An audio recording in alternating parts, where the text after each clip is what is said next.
Hello, my name is Frank Christensen and I'm the coordinator of officials for IFAF in Europe.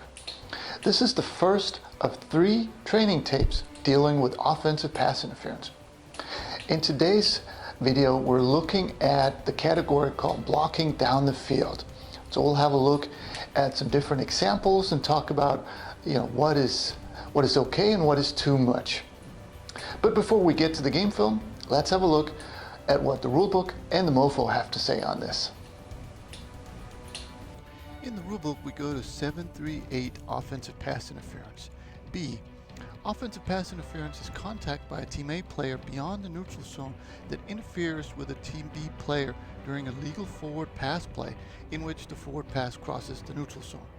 It is the responsibility of the offensive player to avoid the opponents. It is not pass interference. 1. When after the snap, a Team A ineligible player immediately charges and contacts an opponent at a point not more than 1 yard beyond the neutral zone and maintains the contact for no more than 3 yards beyond the neutral zone. 2. When 2 or more eligible players are making a simultaneous and bona fide attempt to reach, catch, or bat the pass. Eligible players of either team have equal rights to the ball. 3. When the pass is in flight and 2 or more eligible players are in the area where they might receive or intercept the pass, and an offensive player in that area impedes an opponent and the pass is not catchable. In the MOFO, we go to 339 offensive pass interference. A. Actions that constitute offensive pass interference include 1. Pushing off. Initiating contact with a defender by shoving or pushing off, thus creating a separation in an attempt to catch a pass. 2. Driving through. Driving through a defender who has established a position in the field. 3. Blocking. Before the pass is thrown, blocking that occurs anywhere downfield. After the pass is thrown, blocking that occurs downfield within approximately 20 yards, more if the pass is delayed, of where the pass is thrown to. 4. Pick. Picking off, initiating contact with a defender who is attempting to cover a receiver. It is not a foul if the contact occurred at the same time as the pass was touched. B. Actions that do not constitute offensive pass interference include 1. Incidental contact by a receiver's hands, arms, or body in the act of moving to the ball that does not materially affect the route of the defender. If in doubt as to whether the route was materially affected, there is no pass interference. 2. Inadvertent tangling of feet when both or neither players are playing the ball. 3. Contact occurring during a pass that is clearly uncatchable by the involved players. 4. Blocking downfield when a screen pass or short pass to a receiver who has blockers in front of him prevents a defensive player from catching the ball.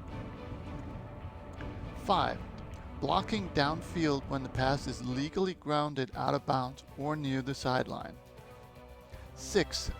Contact on a pick play when the defensive player is already blocking the offensive player. 7. Contact on a Hail Mary pass unless it is clear and conspicuous pass interference. C. Further notes. 1. Non-flagrant contact well away from the play should not be called. 2. Blocking downfield can be called even if the passer is legally grounding the ball. 3. Do not call pass interference if either foot of the Team A ineligible player is within 1 yard of the neutral zone. And finally, 4. If in doubt as to which player initiated a block, the initiator will be the one who is upright or leaning forward, and the player blocked will be knocked back. And that was the book. Now let's have a look at some game film.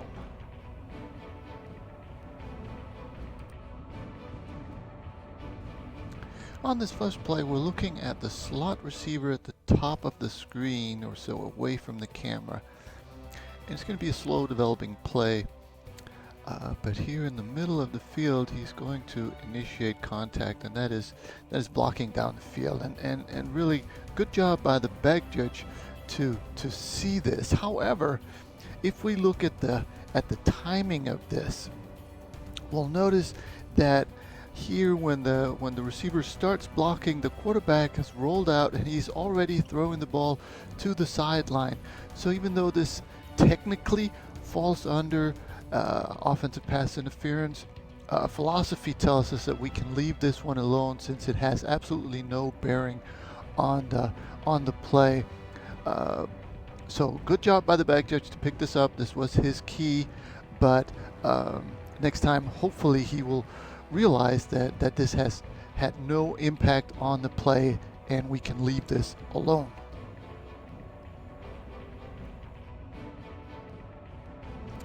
On this play, we're looking at the tight end here closest to the screen, and you'll notice it somewhat resembles one of the previous plays where we've got contact here, but at this point the quarterback has already thrown the ball to the far sideline, so this contact has no bearing on the play. And also, if you notice, the defender, the linebacker here, he actually takes a step into this contact, so he's just as responsible for creating this contact. It's not a situation where the receiver, or in this case the tight end, initiates contact with a defender who has established a position on the field.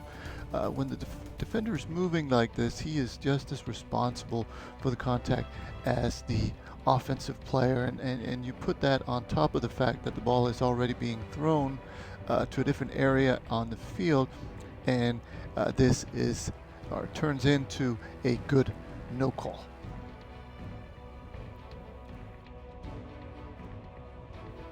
On this play, we're looking at a more classical blocking downfield. We're looking at the receiver, number 80, away from the camera. We're on the other side of the ball, and right there he's going to initiate contact and block all the way. So it just seems like he thinks this is a running play. Because he's blocking all the way, and here comes the pass. It does cross the line of scrimmage, so at that point the blocking that happened early in the play now turns into offensive pass interference. Now initially this is a deep wing key, and it really stays the deep wing key all through the play, so I'm not sure why we missed this from this deep wing, but luckily the back judge does pick it up, so that's a good crew working together. But again, we're looking at the blocking, and initially it is not illegal, but it is something that we're going to note. And as soon as the pass is thrown and it crosses the line of scrimmage, that blocking turns into offensive pass interference.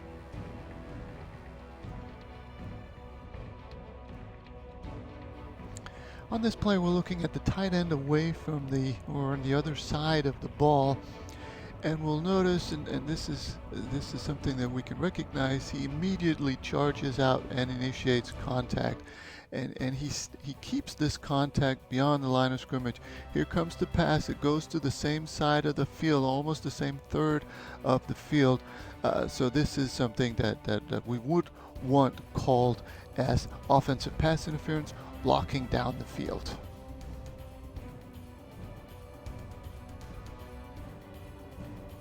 On this last play, we're looking at the wing back here closest to the camera on this side of the ball. And he's going to come up and initiate contact right there. Now, you can really tell from the way he's running. He's not running a route. He's not trying to get somewhere to get the ball. He's seeking out this contact, and that linebacker was supposed to cover the running back that comes out of the backfield. Now the line of scrimmage is the 30. The ball is caught beyond the 30, so this is the pass that crosses the line. We've got blocking downfield by the wingback, so this is offensive pass interference. He does initiate this contact. He makes no attempt to make it look like he's running a route or he's waiting for the ball. Now if we look at the receiver closest here, he's also clearing out this area, but he does it legally. He just drags his cornerback with him. So that is a legal way to get the defender away, where the wingback initiates contact and blocks him, keeping him from getting to the runner. So this is offensive pass interference. That was the training tape for blocking downfield. I hope you found something you could use on the field.